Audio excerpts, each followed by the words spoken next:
São 7 horas e 48 minutos, estamos entrevistando a doutora Fabiana Barroso. Ela é advogada conservadora, advogada ativista conservadora, falando de política brasileira, Big Techs. E agora vamos falar sobre os Estados Unidos. A Fabiana, no canal dela, fez uma excelente cobertura das eleições norte-americanas. E eu gostaria de lhe perguntar, Fabiana, e agora? Acabou tudo, rapaz. Situação, o Biden quebrando tudo, destruindo tudo aquilo que foi construído nos últimos 4 anos pelo governo, pelo presidente Trump, no governo conservador do presidente Trump. Como é que você vê essa situação, Fabiana? Olha, eu sei que tem o pessoal lá que não gosta de acreditar. É isso que eu ia falar, você não é QAnon, né? Tem o dia 18 não, agora, não sou QAnon, mas assim, o que acontece? Existe muita coisa que é verdade mesmo, muita coisa que é firula, né? Mas eu vou me apegar ao que é verdade. O que é verdade? Dia 19 de fevereiro, realmente, a Suprema Corte dos Estados Unidos vai julgar o mérito, né, daquelas ações lá, que não exatamente aquela do Texas, mas porque ela, naquela julgamento da ação do Texas, ela julgou só preliminarmente, ela não entrou no mérito, ela não quis saber se havia realmente um rompimento da legislação constitucional americana, e agora eles vão enfrentar o mérito, então está anunciado para o dia 19 de fevereiro. É uma coisa inédita, né, então não dá para fazer previsões esdrúxulas, mas assim, é algo novo e a gente vai ter que acompanhar o posicionamento. De novo, olha como o poder está na mão de poucos, né, da Suprema Corte Americana, que lá são 9 pessoas, então existe sim uma esperança e a gente não sabe o cenário que será traçado depois disso. Contudo, sendo também conservador na ideia, sem viajar, né, porque o nosso sentimento fala mais alto e talvez a gente quisesse Trump de qualquer jeito, porque o Biden realmente é muito difícil lidar com o que ele está fazendo. Mas assim, a gestão Biden também não é nenhuma surpresa, ele é totalmente nas agendas esquerdistas, principalmente na Agenda 2030, e eu acho que a principal preocupação é se der um piripaque nele, que eu acho que não é difícil acontecer, e assumir a Kamala, que é uma esquerdista um pouco mais guerrilheira, mesmo com a pauta esquerdista, mas de qualquer forma o Biden ele está levando a agenda. Tem uma análise até do professor Olavo que eu acho interessante, já falei algumas vezes, em relação à nova ordem mundial, que se divide em 3, e uma delas são o poder das Big Techs, né, o poder dos grandes magnatas, das famílias dinásticas do mundo inteiro, que isso não é nenhuma teoria da conspiração, basta a gente olhar a história, principalmente de 100 anos para cá. A outra seria o poder dos muçulmanos, que muita gente tem medo, porque eles praticam o terror. Aqui eu não estou falando da religião, eu estou falando desse sentido aí, né, de terrorismo mesmo. E a terceira vertente seria os imperialistas, né, exemplo disso, China, Rússia, etc. Só que o Biden, ele vai de encontro com 2 dessas, né, potências aí da nova ordem mundial, a imperialista e a muçulmana. Embora falar, mas ele está abrindo lá o território para os muçulmanos, tá, mas não é isso que interessa, né, os muçulmanos querem muito mais coisa e a agendinha é muito pequenininha ainda do Biden. O Biden está agradando as Big Techs, os supermagnatas, as elites mundiais, é isso que ele está fazendo, é esse tipo de agenda que ele está defendendo. Só que também, em um dado momento, essas plataformas vão ser pressionadas por essas 2 outras frentes que eu falei. E eu já sei de fonte segura, o Ryan, que trabalhou no Facebook, já falou em relação a isso, que sim, né, que era da vertente, por exemplo, muçulmana, o que eles publicassem o Facebook não tirava. Então a gente já viu um indício de como as coisas funcionam. E o Biden vai ter problema nisso. Então eu estou esperando, pegando na minha pipoca, para ver como é que essas Big Techs vão poder solucionar esse tipo de problema que vai ocorrer, dizendo que elas são as superpoderosas e sem recorrer aos governos, porque elas estão fazendo funções de governos no mundo inteiro. Pois é, Fabiana. Leonardo Dias. Na verdade, na derrubada aí do Trump, a gente viu a participação direta desses 3 blocos, inclusive até o próprio bloco muçulmano teve uma participação, embora mais discreta, né, mas através da mudança da linha editorial da própria Fox, né, que eles comandam. Mas na chapa composta pelo Biden, pela Kamala, é como se fosse uma correlação de forças onde o Biden claramente representa aí o bloco dos globalistas ocidentais, né? Inclusive as Big Techs estão aí na frente, os grandes monopolistas de todos os setores das economias do mundo, varejo, etc. E a Kamala representa mais diretamente a influência do Partido Comunista Chinês, né? Então, ali vai haver um choque de interesses de forma muito clara, e ele vai, inclusive, contrariar os interesses do Partido Comunista Chinês, defendendo os interesses aí sobretudo dessas big techs e de outras empresas também monopolistas. Eu queria saber, como você já até respondeu, mas aprofundando mais um pouco nessa linha, se você já prevê esse conflito já de forma imediata, porque de certa forma eles ainda continuam com interesses ainda comuns ali em relação ao mundo ocidental e, sobretudo, com a consolidação da derrocada norte-americana como nação, né? Porque eles agora estão acima, né? O cargo de presidente dos Estados Unidos, por exemplo, não é mais o cargo que faz a pessoa ser o mais poderoso do mundo, como foi em toda a história recente, toda a história contemporânea aí. Eles estão acima com a dissolução da influência dos Estados-nação, né?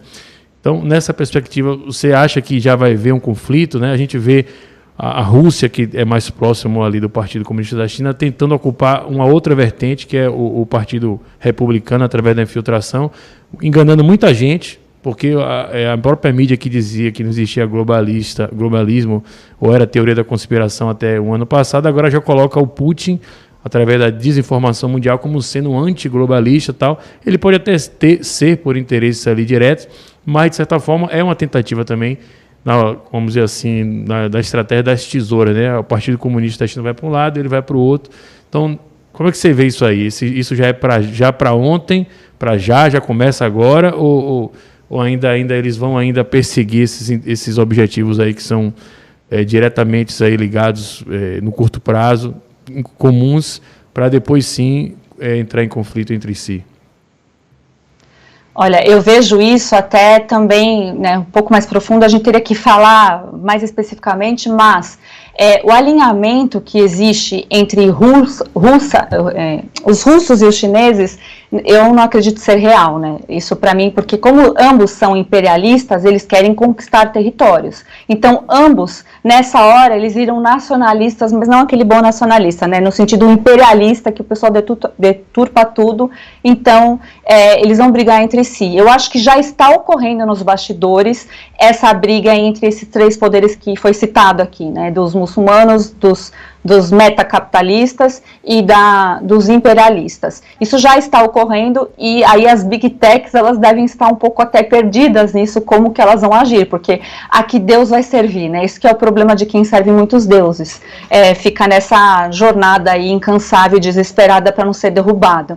Então, essa questão é bem profunda, mas eu acho que, se tratando assim, porque a gente teria que olhar o mundo geopoliticamente e tem muita coisa acontecendo no mundo, as peças estão sendo movimentadas, mas eu realmente não acho que China e Rússia estejam alinhadas efetivamente. Eu realmente não acredito nessa hipótese. Eu acho que a Rússia, ela briga pelo imperialismo dela e a China também. O que é um problema que eu vejo e é muito sofrimento, que ambos os povos, né, os chineses, a população chinesa e os russos, que veio lá daquela história trágica que tiraram a monarquia daquele jeito lá, né, que foi derrubado por Lenin, por Stalin, etc., que são os exemplos, né, das cartilinhas que até a gente tem que estudar para ver se entende alguma coisa sobre os esquerdistas de berço.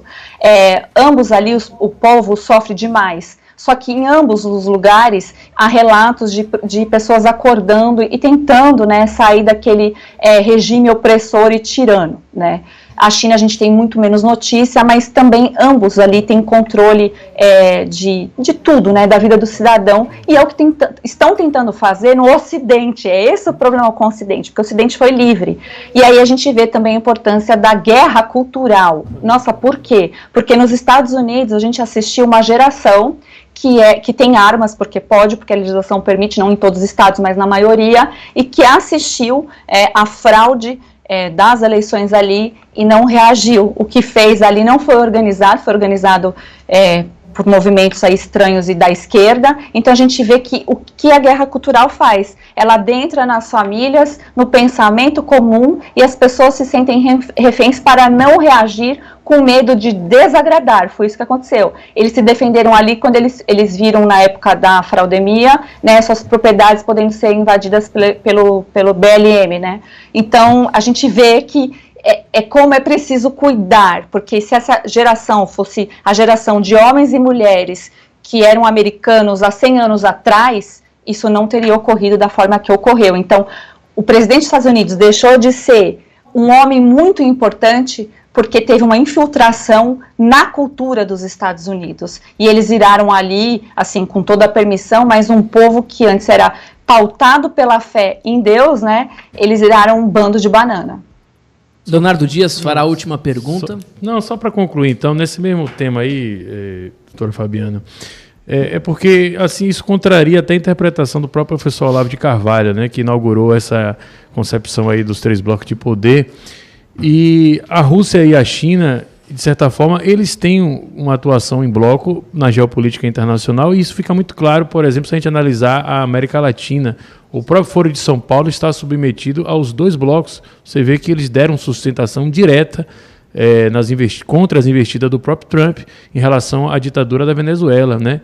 O próprio Putin deu respaldo total, e a China também, através do Partido Comunista Chinês, e formaram ali uma coalizão de defesa. O Foro de São Paulo hoje é uma suborganização e recebe influência, sobretudo, desses 2 blocos, que, num contexto mais amplo, claro que não é um bloco, não formam um bloco homogêneo, mas eles têm influência, e o discurso, inclusive, já é um discurso já contra os globalistas. Você vê que o PT aqui no Brasil já bate no Biden, etc., né? Então, como eu falei, né, eu acho que nessa linha aí a gente acaba contrariando, né, a interpretação do professor Olavo sobre essa aliança da China e Rússia, formando ali, pelo menos especificamente em alguns casos, essa dobradinha, né? Essa dobradinha que eles agem, aí sim é o teatro da tesoura, né? É só para poder ter força para conquistar um objetivo, mas ambas as mentalidades de China e Rússia, eles são imperialistas, ambos querem os seus próprios territórios. Então, assim, em determinado momento, vamos supor, eu acho que isso não vai acontecer, né? Mas vamos supor que eles consigam o objetivo deles de conquistar territórios, e a gente já sabe como é só pegar a história recente até da Rússia, que eu acho que tem fatos mais fáceis de ser apurado do que da própria China, porque a China é tudo muito fechado. Mas você pega a história recente da Rússia, você vai ver isso. Eles querem conquistar e, assim, não tem preço. Eles matam pessoas, o negócio é violento. Então, imagina só se eles conseguissem, ia ficar uma briga imperialista por território de ambos. Então, quando eles chegam num comum acordo em relação à Venezuela, é só para manter uma base de apoio aqui na América Latina. Então eles estão dividindo interesses, mas isso não quer dizer que eles compactuam interesses, mesmo porque a visão de mundo de ambos é completamente diferente. O imperialismo deles é completamente diferente. Um vem de um império mongol, resquícios disso, e o outro de uma outra civilização muito mais antiga também. Então, ambas têm essa história que carregam milenarmente, e eles não... os Estados Unidos, nesse sentido, foi a grande pedra para eles. Então, eles estão vencendo os Estados Unidos dessa forma, né? Porque os Estados Unidos chegou recentemente na história mundial e se colocou como um país das liberdades. Aqui eu já falei em outros vídeos, mas eu vou repetir essa parte que eu acho muito interessante. A frota militar, né, a parte militar americana, principalmente da Marinha Americana, é a maior que existe no mundo. Ela está espalhada em todos os oceanos, mares, por aí. Mas ele sempre tem a condição de defender o próprio país e não de atacar, justamente porque os americanos não têm essa mentalidade imperialista, que a gente até vê uma deturpação da esquerda quando vai contar, ou de professores de história. Você que está me assistindo, algum professor de história pode ser que tenha te contado, né, os Yankees querem os nossos territórios. Não, ele não quer, ele quer que a gente seja próspero, porque os Estados Unidos, pelo menos o raiz, a ideia deles que está lá na Constituição americana, é preservar as liberdades individuais para que você seja verdadeiramente livre, exercite isso nos mais amplos sentidos, inclusive do livre comércio, e que as coisas acabam se equilibrando, que seria o pensamento liberal clássico, né?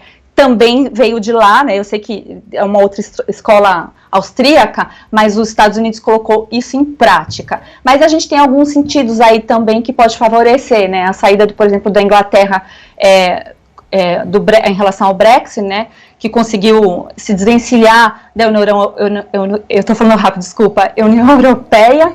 Então, quando eles conseguiram fazer isso, já é uma luz nesse sentido de que o nacionalista positivo, que é esse, né, que até o Trump pregava, que é o MAGA, que é a América em primeiro lugar, todo país tem que ter, porque se ele tiver, fica saudável. A gente consegue enxergar isso, a gente trazer isso para o nosso contexto. Então, imagine você aí no seu condomínio de prédios, e cada um defende o interesse da sua própria residência. É assim que tem que ser. E aí se lida com normas normais para coisas comuns. Então, é assim que funciona o mundo. Só que essas agendas que se avançaram tanto e que estão em briga nos bastidores e também coisas que a gente consegue enxergar, a gente não sabe o que ocorrerá. Por isso que todo conhecimento que você puder aí ter do outro lado, nunca foi tão necessário você obter. E lógico, como aqui eu sou cristã e eu sei que vocês também são, para Deus tudo é possível e é nele que a gente tem que se apegar. Então, o ponto fora da curva é o cristianismo exercitado. E os ocidentais têm que retomar isso e fazer como nunca fizemos. É isso aí, gente. São 8 horas e 3 minutos. O Fabiano, o Leonardo Dias tem outra pergunta. Não, brincadeira. Já acabou. Para a gente encerrar o programa, você está vendo? Achou que abrir do rádio seria fácil? A bancada aqui, meu amigo, o pessoal é afiado. Deixa eu perguntar, Fabiana Barroso, eu recebi uma informação. Você é candidata a deputada federal em 2022? Não sou candidata, nem a deputada, nem a nada. Eu sei que tem um pessoal aí que torce, mas eu sempre me coloco no papel de tentar ajudar ao máximo que eu posso. Então, estou envolvida, vou repetir também, em 2 MAPs, né? O Movimento Avançar Brasil, que é um movimento de rua daqui de São Paulo, que tem no Brasil inteiro. Eu sou uma das conselheiras. Repito, mas o professor Olavo, por exemplo, está junto comigo nesse conselho administrativo, que a gente dá opinião do que vai acontecer, e a outra que é o Movimento Advogados pelo Brasil. Também, né, a gente fez várias petições, a gente está na briga. Então, o meu envolvimento é esse. E assim, eu me disponibilizo a ajudar parlamentares. Já tirei dúvida de alguns advogados de parlamentares na época lá do outro ano, do orçamento. Eu me esforço para isso, né? E trabalho assim, dessa forma, tentando informar as pessoas. Acho que por enquanto, esse é o trabalho que a gente tem que fazer para formar uma boa base. Então, eu faço votos para você também, do outro lado, você ter essa vontade de se candidatar para ser um bom político e vai receber de nós um carinho. Eu vivo brincando, mas aí, por exemplo, um senador que queira vir para o conservadorismo, para a gente chamar de nós, se a gente amar, a gente vai amar demais. Também pode ser para esse pessoal aí que já está aí batalhando, que já está dentro, quiser vir para cá, a gente vai dar toda a estrutura, tá bom? Para vocês se sentirem bem amados. Tá certo, Fabiana, muito obrigado, viu?